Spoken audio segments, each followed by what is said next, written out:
लक्ष द्या. आजच्या टॉपिकचं आपलं म्हणणं असं आहे की पूर्ण जे टॉपिक्स आहेत आपले आतापर्यंत आपण पाहिले, फोटो इलेक्ट्रिक इफेक्ट, नंतर frequency of photo electric effect, नंतर सेकंड नंबरचा आपण पाहिला होता की इंटेन्सिटी, थ्रेशोल्ड फ्रिक्वेन्सी, आणि इंटेन्सिटी झाल्यानंतर आपण पाहिला होता नंबर ऑफ वेव्स किंवा मग फोटॉन्स, नंबर ऑफ वेव्ह किंवा फोटॉन्स, आणि शेवटचा पार्ट पाहिला आपण फोटो इलेक्ट्रॉन्स. तर याच्यामध्ये कसं व्हेरिएशन होते कायनेटिक एनर्जी मध्ये ते सुद्धा आपल्याला पाहायचं आहे. आपला आजचा topic, the last topic of the photo electric effect is कोणता आहे? Variation. Variation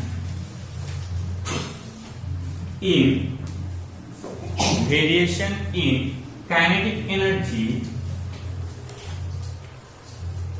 stopping potential,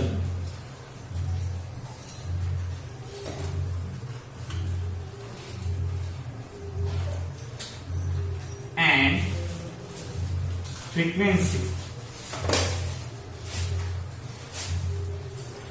comma incident, and म्हणजे पेक्षा कॉमाच करायचा आहे ना, कॉमा फ्रिक्वेन्सी, कॉमा इंसिडेंट, काय म्हणू आपण त्याला, इंसिडेंट एनर्जी, नंतर काय करायला आपण इंटेन्सिटी, नंतर अँड शेवटचा आहे फोटो करंट. तर या पूर्णमध्ये व्हेरिएशन कसं कसं होते ते आपल्याला पाहायचं आहे. व्हेरिएशन म्हणजे बदल. व्हेरिएशन म्हणजे काय होते? बदल. कशा कशामध्ये? केई मध्ये, स्टॉपिंग पोटेन्शियल मध्ये, फ्रिक्वेन्सी मध्ये, इन्सिडेंट एनर्जी मध्ये, इंटेन्सिटी मध्ये आणि फोटो करंट मध्ये. नंबर फर्स्ट, ज्यावेळेस आपण सुरुवातीला कायनेटिक एनर्जी वापरली होती, when the photon, a bundle of packet is incident on the metal surface, then आपण त्यावेळेस काय केलं होतं की एक इक्वेशन लिहिलं होतं, kinetic energy maximum. Kinetic energy काय लिहिलं आपण? Maximum equal to H nu minus H nu naught केलं होतं.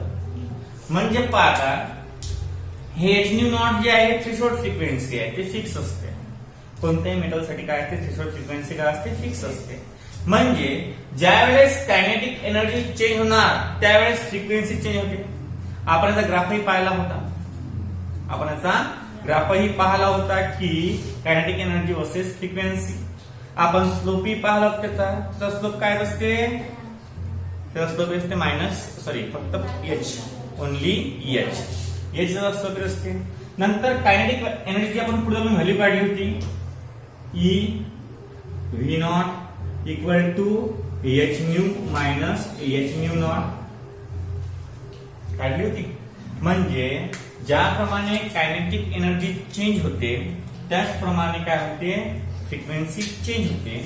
आणि या कायनेटिक एनर्जीची व्हॅलेन्सी जर आपण व्हॅल्यू टाकली, जी आपण काढली, stopping potential is equal to the kinetic energy, है ना, विथ इलेक्ट्रॉन. मग आपण कायनेटिक एनर्जी ठिकाणी आपण ई व्ही नॉट लिहू शकतो. आता इलेक्ट्रॉनचा जो चार्ज असतो तो काय असतो? कॉन्स्टंट असतो. म्हणजे काय? Normally stopping potential. मग स्टॉपिंग पोटेन्शियल सुद्धा कशावर डिपेंड असेल? फ्रिक्वेन्सीवर डिपेंड असेल, है ना. आता तुम्हाला काय म्हणता येईल?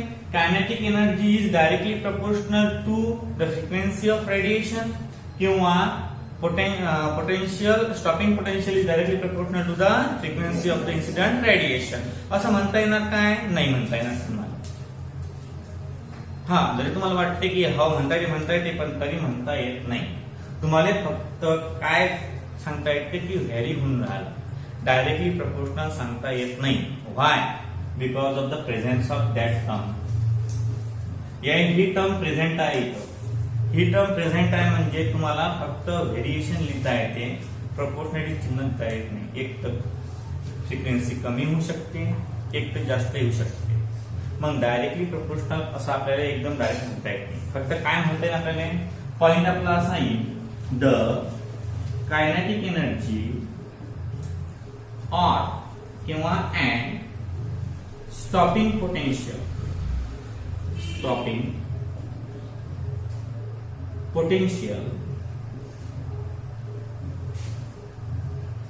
is vary with frequency of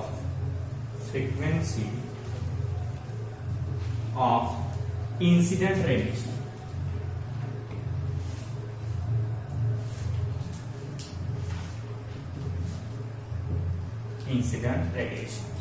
हे झालं म्हणजे कायनेटिक एनर्जी आणि स्टॉपिंग पोटेन्शियल हे फक्त व्हॅरी होतात, हे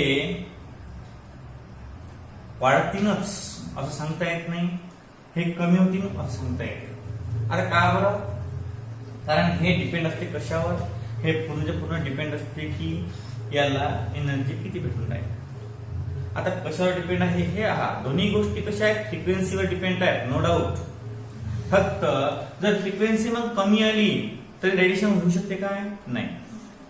आपण ज्यावेळेस कंडिशन पाहिल्या होत्या की फोटो इलेक्ट्रिक इफेक्ट ज्यावेळेस दिसते आपल्याला, त्यावेळेस कंडिशन कशा असतात, त्यावेळेस या फायची किंमत जी आहे, हे फायची किंमत EI पेक्षा कशी पाहिजे असते, लहान पाहिजे असते. कशी पाहिजे असते? लहान. ज्यावेळेस फायची किंमत लहान असणार त्यावेळेसच याच्यामधून इलेक्ट्रॉन बाहेर पडतील. समजा मी म्हटलं की EI इक्वल टू आहे 15 इलेक्ट्रॉन व्होल्ट आणि फाय इक्वल टू आहे 25 इलेक्ट्रॉन व्होल्ट, तर अशा या कंडिशन मध्ये इलेक्ट्रॉन बाहेर पडतील का? नाही. Why? Because the energy of incident or incident energy is less than the work function. आता वर्क फंक्शनला जास्त एनर्जी आहे तर याचा फरक काही पडणार का याच्यावर? नाही. कमी असलेला फरक पडणार, जास्तला फरक पडणार काय?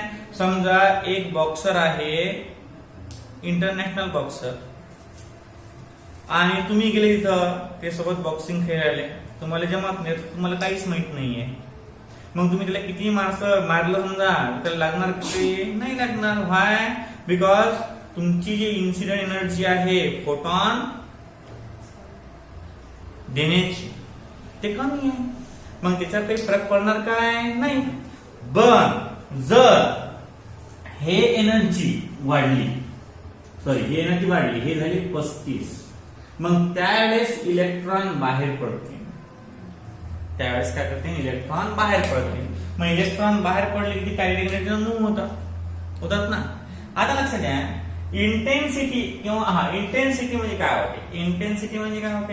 इंटेन्सिटी म्हणजे नंबर ऑफ फोटॉनवर डिपेंड असते. आपण ते त्या दिवशीच पाहिलं, किती फोटॉन त्याच्यावर पडून राहिले. आता समजा पहिल्या याच्यात पडून राहिला, हा इलेक्ट्रॉनचा करंट जो आहे तो किती आहे? इलेक्ट्रॉन देणारा हा आहे 20 इलेक्ट्रॉन व्होल्ट. किती आहे? 20 इलेक्ट्रॉन व्होल्ट. फाय फंक्शन आहे 25 आणि बाहेर पडून राहिलं 20, पडून राहिलं बाहेर 20. आता मग 20 इलेक्ट्रॉन व्होल्ट एवढ्या कायनेटिक एनर्जीनं बाहेर पडून राहा, एवढ्या व्होल्ट तो त्या सर्किट मध्ये मूव्ह झाला. समजा आपण जास्त म्हणजे एक्सटर्नल सर्किट त्याला अप्लाय केलेला नाही, तर काय होणार? पहिला पडला 20 व्होल्टचा, ज्यावेळेस दुसरा फोटॉन पडणार त्यावेळेस दुसरा इलेक्ट्रॉन काय होणार? येणार 20 व्होल्टचा. ज्यावेळेस तिसरा फोटॉन पडणार त्यावेळेस काय येणार? 20 व्होल्ट इलेक्ट्रॉन व्होल्टचा. म्हणजे काय होणार? इंटेन्सिटी वाढून झाली, नंबर ऑफ फोटॉन वाढून झाला, परंतु फ्रिक्वेन्सीवर काही फरक पडून राहिला काय? नाही. निघालो जसं जसं आपण फोटॉन वाढत नेऊ तसं काय म्हणून राहिलं, तसं रेडिएशन घडून राहिलं. रेडिएशन घडून राहिलं म्हणजे इलेक्ट्रॉन बाहेर पडून राहिले. इलेक्ट्रॉन बाहेर पडून राहिले याचा अर्थ हे सेम एनर्जीनं बाहेर पडून राहिले, कायनेटिक एनर्जीनं. म्हणजे या कायनेटिक एनर्जीवर त्या इंटेन्सिटीचा काही फरक पडणार काय? नाही पडणार. पण इंटेन्सिटी झालं, मग therefore intensity of photons is independent on the kinetic energy, stopping potential, frequency and it depends on the number of photons. समजलं का हे की किती फोटॉन्स पडून राहिले याच्यावर डिपेंड असते इंटेन्सिटी ना काही कायनेटिक एनर्जी. त्या फोटॉनची कायनेटिक एनर्जी किती आहे काही घेणं नाही आहे. त्या फोटॉनची स्टॉपिंग पोटेन्शियल किती आहे काहीच घेणं नाही आहे. फ्रिक्वेन्सी किती आहे काहीच घेणं नाही आहे. Intensity of the photon is only depends on the number of photons. किती फोटॉन्स त्यामध्ये इन्व्हॉल्व आहेत किंवा किती पडून राहिले याच्यावर डिपेंड असते. नंतर पहा सेकंड पार्ट. आता हा झाला व्हेरिएशनचा पार्ट. हा झाला व्हेरिएशनचा पार्ट. हा लिहून घ्या. व्हेरिएशनचा पार्ट म्हणजे variation of in kinetic energy, stopping potential, frequency, incident energy and intensity and photo electron. आपला फोटो इलेक्ट्रॉन चालवतो वाटतंय ना. फोटो इलेक्ट्रॉन घेऊन एक नंतर लिहिला. फोटो इलेक्ट्रॉन, फोटो करंट आहे काय. हा करंट. आता फोटो करंट कशावर डिपेंड असणार रे. फोटो करंट कशावर डिपेंड असणार. फोटो करंट डिपेंड असणार चार्ज अपॉन टाइम. तर मग हा जो आहे photo current is charge depend असते. फोटो करंट कशावर डिपेंड असते charge upon time. Small I काय येते small I equal to Q upon T. आता क्यू म्हणजे चार्ज. क्यू म्हणजे चार्ज. जेवढा चार्ज जास्त जेवढा हा चार्ज जास्त तेवढा फोटो करंट जास्त. आता चार्ज कशावर डिपेंड असते. तुम्ही किती इलेक्ट्रॉन सोडून राहिले याच्यावर चार्ज डिपेंड असते. तुम्ही एकच इलेक्ट्रॉन सोडला. आता तुम्ही एक एक्झाम्पल तो डेली लाईफ मधलं समजा एक लाईट आहे तो तुम्हाला सेलवर लावायचा आहे. तुम्ही एक सेल घेतला लाईट लागला नाही. तुम्ही 2 सेल घेतले लाईट लागला नाही. तुम्ही ज्यावेळेस सिरीज 4 सेल घेता त्यावेळेस एक लाईट लागते. म्हणजे तुमचा जो फोटो करंट आहे तो कशावर डिपेंड आहे की त्याची इंटेन्सिटी किती आहे. त्या बल्बची इंटेन्सिटी किती आहे. तो कितीच्या इंटेन्सिटीनं कव्हर आहे. म्हणजे 4 त्याची इंटेन्सिटी झाली. जर 4 सेल लावले आपण तरच बल्ब तो लागते. हे झाली त्याची इंटेन्सिटी. म्हणजे हा जो फोटो करंट आहे हा डिपेंड आहे डायरेक्टली कशावर इंटेन्सिटी ऑफ द फोटॉन. कशावर डिपेंड आहे तो इंटेन्सिटी ऑफ द फोटॉन वर डिपेंड आहे. दुसरा तो कशावरच डिपेंड नाही. मग काय that photo current is depends on the frequency of depends on the intensity of photons. आता इंटेन्सिटी कोणाची असते फोटॉनची असते. का बरं मी म्हणणार काय intensity of photo electric effect नाही. मग ते काय होणार पुरे इफेक्टची इंटेन्सिटी. आता पुरे इफेक्ट मध्ये एक फोटॉन असते काय नाही. लॉट ऑफ म्हणजे bundle of photons are bombarded. मग ते पुरे होऊन जाईल. म्हणून इंटेन्सिटी काय म्हणायची फोटॉन म्हणायची. काय म्हणायची फोटॉन. हा झाला शेवटचा टॉपिक याचा. हा एवढा टॉपिक आपल्याला व्हेरिएशन मध्ये आहे.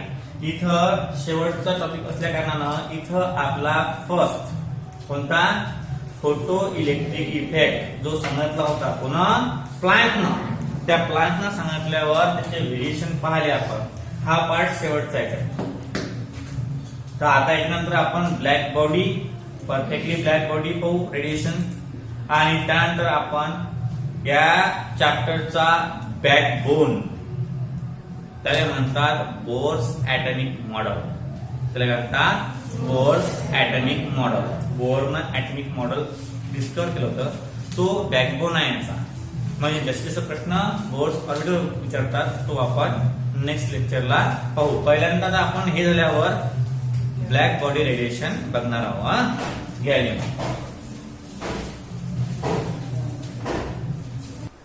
आता नेक्स्ट टॉपिक आहे आपला आणि last topic of photo electric last topic of Planck quantum theory.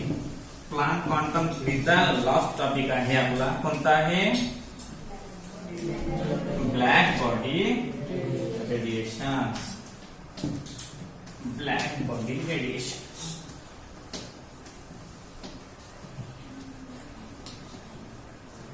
लक्ष द्या. ब्लॅक बॉडी रेडिएशन कोण एक्सप्लेन करतो रे? फिनॉमिना. तो जो फिनॉमिना आहे तो कोण एक्सप्लेन केला होता? पुन्हा प्लांक कोण केला होता? प्लांक. मग black body radiation. Black body radiation. Black body radiation.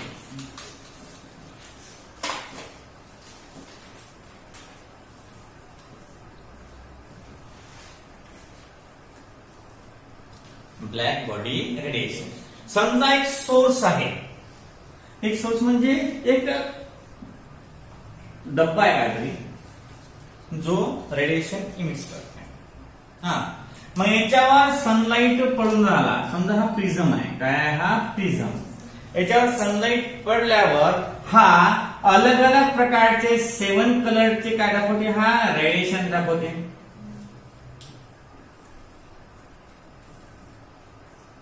1 2 3 4 5 6 आणि 7.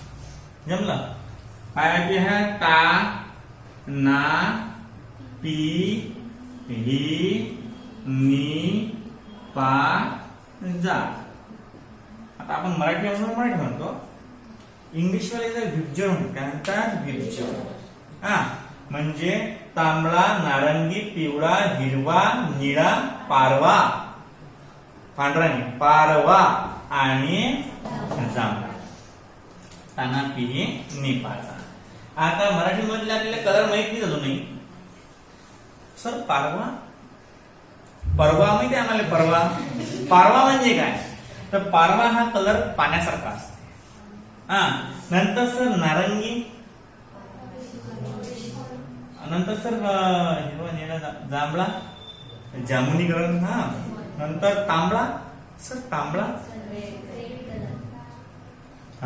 तर हे माहित नाही आपल्याला. हे काय माहित नाही. आता काही काही जणांना माहित आहे, काही जणांना माहित नाही.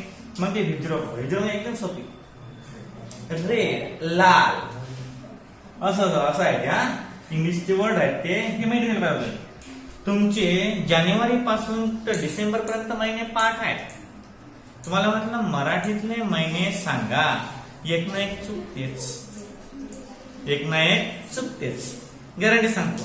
मग अशा प्रकारची आपली पार्श्वभूमी आहे. आता ज्या वेळेस एक हा लाईट या सोर्स वर बंबार्ड करते त्यावेळेस there are 7 lights are emitted by an object. Prism. मग अशा प्रकारचं रेडिएशन जे आहे त्याला आपण ब्लॅक बॉडी रेडिएशन म्हणतो. काय? हे नॉर्मल रेडिएशन झालं. आता ब्लॅक बॉडी रेडिएशन म्हणजे काय? The body which absorb all the radiation और ऑल द रेडिएशन इटसेल्फ. ते ऍब्सॉर्ब करते. ते काय म्हणतो? परफेक्टली ब्लॅक बॉडी या युनिव्हर्स मध्ये नाहीये बरं, पण आपण क्रिएट करू शकतो. समजा एक क्यूब आहे.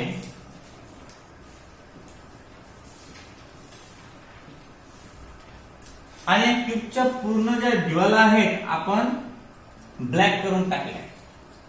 एक खुली आहे ती पुरी ब्लॅक आहे. इथे एक छिद्र पाडलं आपण त्याला आणि इथून एक रे पास केला तर तो रे प्रत्येक दिवाला काय होणार? बंबार्ड करणार. आणि ती दिवाळीचे कलर आहे ब्लॅक, तो काय करणार? ब्लॅक ऍब्झॉर्ब करणार. तुम्ही असं लक्षात घ्या रोज की जो ब्लॅक कलर असते, समजा उन्हाळ्यात जर ब्लॅक कलर घेतला तुम्हाला ऊन लवकर लागते. Why? That black colour absorb more radiation as compared to others. मग त्याला म्हणतात की ब्लॅक बॉडी रेडिएशन. त्याला काय म्हणतात? Black body radiation. म्हणजे the radiation which absorb all emitted light rays are called perfectly black body, and the phenomenon is called black body radiation, BBR. त्याला काय म्हणतात? BBR. आता तुम्हाला एक्झाम्पल दिलेलं त्यांनी खूप सारे येते, म्हणजे प्रॉब्लेम नाही आहे, फक्त काय आहे ब्लॅक बॉडी रेडिएशन. त्याच्यामध्ये काही आहे an perfectly black body is an object which can absorb all the radiation incident on it any object at low temperature. खूप लक्षात ठेवायचं. ह्याच्यामध्ये काय आहे, ज्यावेळेस ब्लॅक बॉडी असते त्यावेळेस तो लो टेम्परेचर, फक्त लक्षात ठेवायचं लो टेम्परेचरला तो पूर्णच्या पूर्ण रेडिएशन ऍब्सॉर्ब करतो. ऍट लो टेम्परेचरला तो पूर्णच्या पूर्ण जे इमिटेड आहे म्हणजे लाईट इन्सिडेंट पडते जेव्हा ते पूर्ण पूर्ण काय करतो, ऍब्सॉर्ब करतो आणि अलग अलग वेव्हलेंथचे कलर डिसोसिएट करतो. अलग अलग वेव्हलेंथचे कलर काय करतो, डिसोसिएट करतो. डिसोसिएट म्हणजे करणं म्हणजे एकापासून अनेक. हा समजा एक झाड आहे, झाडाचं खोड आहे, त्या झाडाच्या खोडापासून अलग अलग फांद्या बाहेर पडतात ना, मग कशा प्रकारचं आहे डिसोसिएशन आणि असोसिएशन हे दोन प्रकार आहेत. असोसिएशन म्हणजे समजा कॉम्बिनेशन. आता लक्षात घ्या, आपण एक प्रिझम घेऊन राहिलो, तो प्रिझम मध्ये एक इन्सिडेंट रे टाकून राहिलो, त्याच्यापासून 1 2 3 4 5 6 आणि 7 कलर बाहेर पडणार आहे. तोच प्रिझम जर आपण उलटा लावला इथं, तो उलटा इथं डायरेक्ट एकच रे तयार होते. हा एक्सपेरिमेंट तुम्हाला फिजिक्स मध्ये आहे.